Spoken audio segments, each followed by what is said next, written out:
to just make sure the analytic folks are pleased, or those who are watching aesthetically, you just want to know those stats, that's fine. Let me break this down for you in Stephen A. parlance. Let me break this down for you in a way that, as my man Joe Madison on Urban View Radio said, let me give it to you where the goats can get it. Let me try that.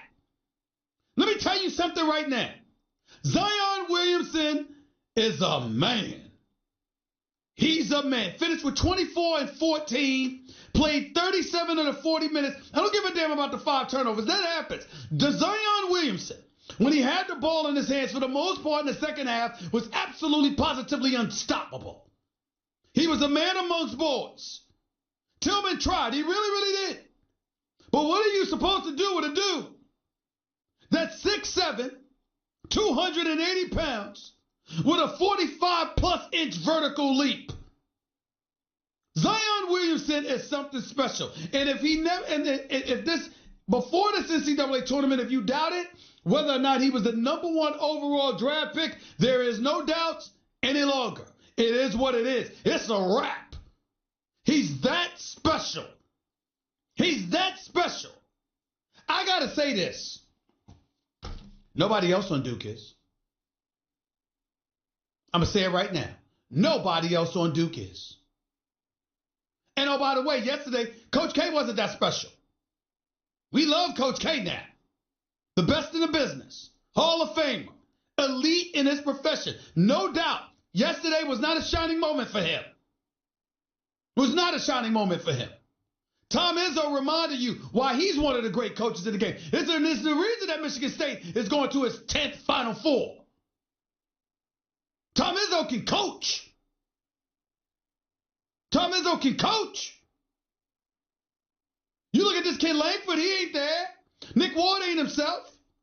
Even though he's back, not the same dude he was before he got injured early in the season. But somehow, some way, with Cassius Winston, with Aaron Henry, with Matt McQuaid, which, by the way, that was a beautiful move on him. He sat up there like Jordan, like, what do you want me to do? I mean, twisting his body in midair. That brother got up, and nice play on his part. Tillman and Goins. Look, you got to give credit where credit is due. You got 5 guys that showed up. Nick Ward only played 13 minutes. It wasn't about him. You look at these boys and the way they play. Winston played 40 minutes. Henry, the same guy that Tom Izzo yelled at. The same guy that caused national headlines because, my God, Tom Izzo raised his voice and looked fiery in the face of one of his players. And, oh, I wouldn't coach like that. Oh, please. He played the boy 38 minutes. He didn't bench him. He demanded of him and then put him in the game and let him play. McQuaid played 38 minutes. Tillman played 29. Goins played 38 minutes. Izzo only went 7 deep. And one dude and Gabe Brown had 3 minutes and Nick Ward had 13. So he really went with 5 when you really think about it. Even though Duke out-rebounded them 42-31 overall, Michigan State set the tone, crashing the boards in the first half.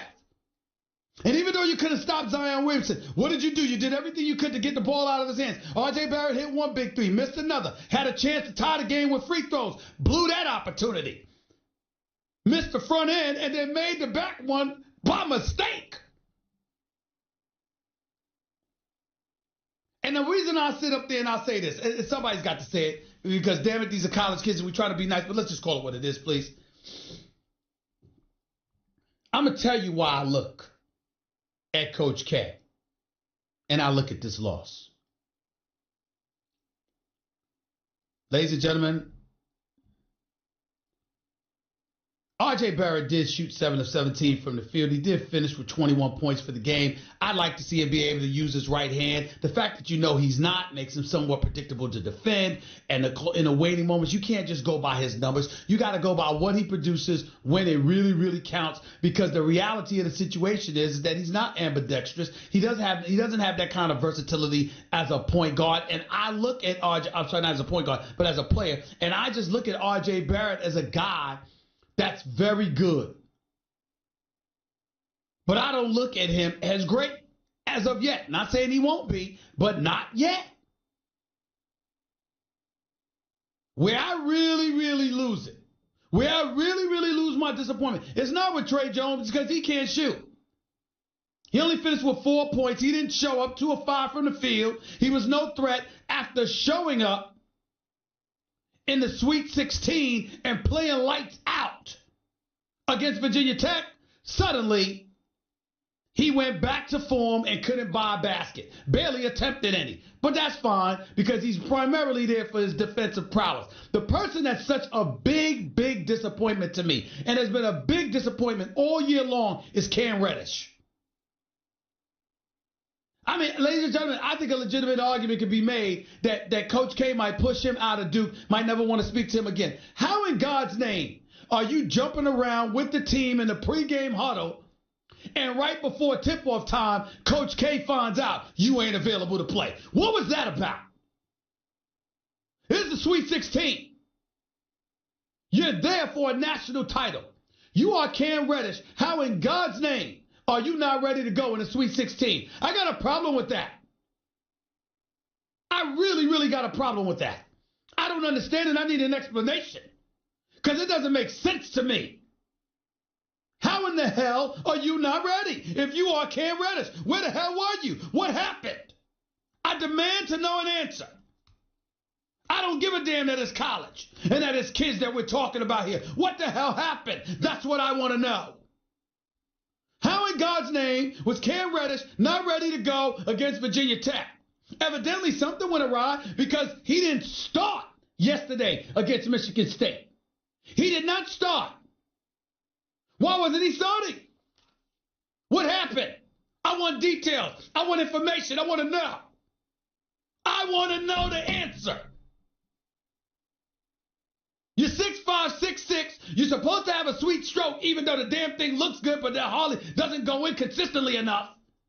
You're athletic. You can defend. You've hit big shots to win games.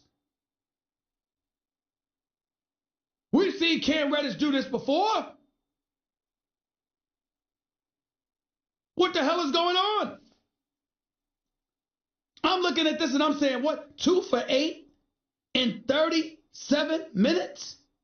2 for 8, 2 field goals? What happened to the big three? Zion Williamson had no help. Cam Reddish didn't show up. Somebody's got to say it. The man didn't show up. And these guys actually talk about getting drafted, and he's going to be a high pick. Listen, he's a big-time prospect. And I guess a few years down the road, he's going to be something special. I'm telling you right now, if Cam Reddish is smart, he'd stay in school. He'd make up for what we saw, this debacle that we just saw this year. He'd stay in school. Hopefully, Coach K will allow him to, rather than kick his behind out the door. How the hell are you not ready for the Sweet 16? You were jumping around in the huddle before the game. And then Coach K finds out you ain't ready to go tip-off time? Coach K had no idea, according to reports. No idea. Jay Williams, who started at Duke, was an All-American and a national champion, said so. Coach K had no idea. He also said that Cam Reddish would probably be in the G League. You got men in there playing for their livelihoods. Mortgages, children to feed, mortgages to pay. All it got time for somebody that don't have a motor? You don't have a motor playing 35 to 40 games in college. How the hell can I trust you to have a motor with 82 games in the NBA? Cam Reddish needs to stay in school. Period. I cannot believe that he wasn't ready to go. And I felt so bad for Zion Williamson because, ladies and gentlemen, be clear, he's playing all by himself. Damn near all by himself. Deloria actually played a good game, hit all 5 of his baskets, helped down low. R.J. Barrett did have 21 points, hit 7 of 17 shots, but when crunch time really mattered, he wasn't that dude. Okay, I guess you could say he wasn't playing alone. But I'm just saying, when I think about the expectations of Duke, And I look at how Zion Williamson played and what a man he has proven to be. I mean, ladies and gentlemen, the hops, consistent. The effort, consistent. His prowess on the defensive side of the ball, consistent. He even hit a couple of threes. That was consistent. Get to the hole, finishing in the paint like a man. That was fit. I mean, all the things that he's been showing us all year long, it didn't dissipate. It didn't dwindle. It didn't diminish one iota in the postseason. Won the MVP for the ACC tournament. Was balling for Duke throughout this tournament. Zion Williamson is something special to behold. There is no debate. He is the #1 overall pick.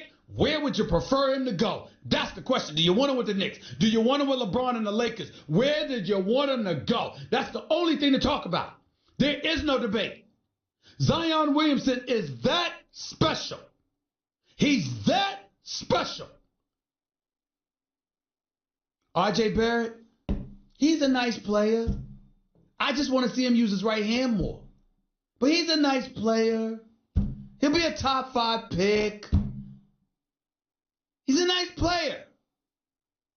Cam Reddish, that boy better not come out the Duke. I mean, Cam Reddish was such a disappointment this year. You're strictly hiring him. If you draft him, you're grabbing him for potential. I'm talking about in terms of his level of productivity. It's such a disappointment. It really, really is. It's hard to put into words. 888-SAY-ESPN. That's 888-729-3776. I'm going to tell you something else, too. Even though Duke's not, my pick was North Carolina. I mean, I walked into the weekend, I was in the top 1% of the brackets. And now I'm off the planet, my God. I thought Duke was going to the Final Four. I thought Gonzaga was going to the Final Four. I didn't want Virginia to go to the Final Four. And I damn sure didn't pick Auburn because they were in North Carolina's region, and I thought North Carolina was going. What a disappointment. North Carolina just got their butts waxed. They got beat up. Auburn just took it to them. Now, I would tell you this. Auburn's kind of nice. And I'm a fan of Bruce Pearl. But Auburn is kind of nice. I just got to tell y'all. It's kind of nice. It really, really is. This kid, Jared Harper, man, let me tell y'all. Jared Harper, cat quick. Not the greatest perimeter shooter in the world. Only shot one of 6 from 3-point range. That's true. But I would tell you, when you look at Jared Harper, I got to admit to you, this kid is special. He showed up and balled out. I got a lot of respect for him. He balled out. But this kid, you know who I'm a fan of? I'm talking about for purposes of the NCAA tournament, when we're looking at them and we're saying, yo, what's going to happen here? I got to tell you. This kid, Bryce Brown, shot maker. He's one of those dudes where you could just give him the ball and say, here, take me there. He's one of those dudes that you can say, clear it out. I got this. He's one of those dudes. I like Bryce Brown. And the combination of Bryce Brown and Jared Harper makes these guys very, very, very dangerous. Auburn could win a national title. Auburn could win the national title. Now, I would say this, however. Don't get too caught up in that because, again, they went up against Kentucky. It's a rare moment. First of all, P.J. Williams is a man. Can I say that? P.J. Washington, I'm sorry. He's a man. He is a man. That brother came over the bench. He balled, played 37 minutes, had 28 points, 10 to 18 shots.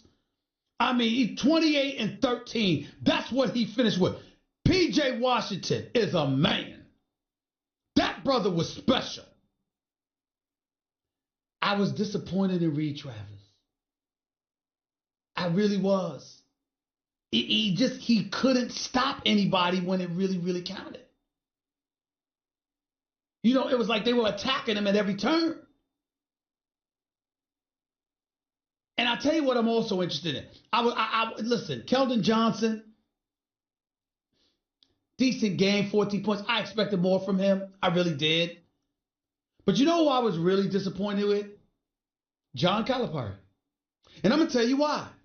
Had nothing to do with the game itself. Because not like the man didn't know what he was doing as a coach. It's that the personnel you had couldn't get it done. They couldn't make shots. You didn't have pure, unadulterated shooters out there. I can't believe I saw a Kentucky squad with such a suspect backcourt. I really couldn't believe it. And then I got to thinking, back in the day, like John Wall was an All-American out of the, Washington Wizards, played at Kentucky. John Wall was a stud at Kentucky, but didn't really have that jump shot. And it cost them in the NCAA tournament, Final Four, if I remember correctly. Derrick Rose was sensational at Memphis, and he was something special to behold. No question about that. But wasn't really a shooter. Plus, fatigue is why Kansas beat Memphis for that national championship, because they were spent come overtime after Mario Chalmers hit that three to send the game into overtime. That was spectacular. Here's the thing. When you look at John Calipari and you think about the sensational guards that he's been able to recruit, how many of them have been straight up bona fide shooters? They can play, they can handle, they can get to the rack, they got heart, they ain't scared of anything, they can defend. All of those things are true. But where's the straight up bona fide shooter from the guards? I mean, when you talked about Derrick Rose at Memphis, you had Chris Douglas Roberts there, okay? Because he could shoot. There's no question about that. I'm thinking back to the days of John Calipari at UMass when you had Michael Williams, who could shoot. And Lou Rowe was a man amongst boys in the post. Plus, they had Marcus Camby. It's back before some of you young whippersnappers' time. This is in the mid-'90s. That's how far back John Calipari goes. But when you look at some of the guards that he has recruited, evidently it's a struggle to find shooters. Higgins was no threat from the outside. They were damn near daring him to shoot. I mean, he only hit 1 of 4 from three-point range, but I'm just saying they were laying off him. And I'm surprised that Calipari couldn't get those guys. Couldn't find somebody that could really, really shoot the rock. But that's just me. 888-SAY-ESPN. It's 888-729-3776. You're listening live to the Stephen A. Smith Show, ESPN Radio, ESPN News. We'll get to your calls on the NCAA tournament. You got Auburn, Virginia, Michigan State, and Texas Tech in the Final Four. Who's your biggest surprise? What do you think is going to happen now? And what do you think about that Zion Williamson and Duke? My God, he is something special. All that and more coming up. We'll get into a little baseball and NFL talk and NBA talk as the show progresses today. So stick around. Don't touch that dial. You're listening live to the Stephen A. Smith Show, ESPN Radio, ESPN News. That was Straight Talk Wireless. Nationwide coverage on America's largest and most dependable 4G LTE networks. By the way, when you're hiring, you don't want to waste time sorting through dozens of irrelevant resumes, do you? You want an efficient way to get to a short list of qualified candidates.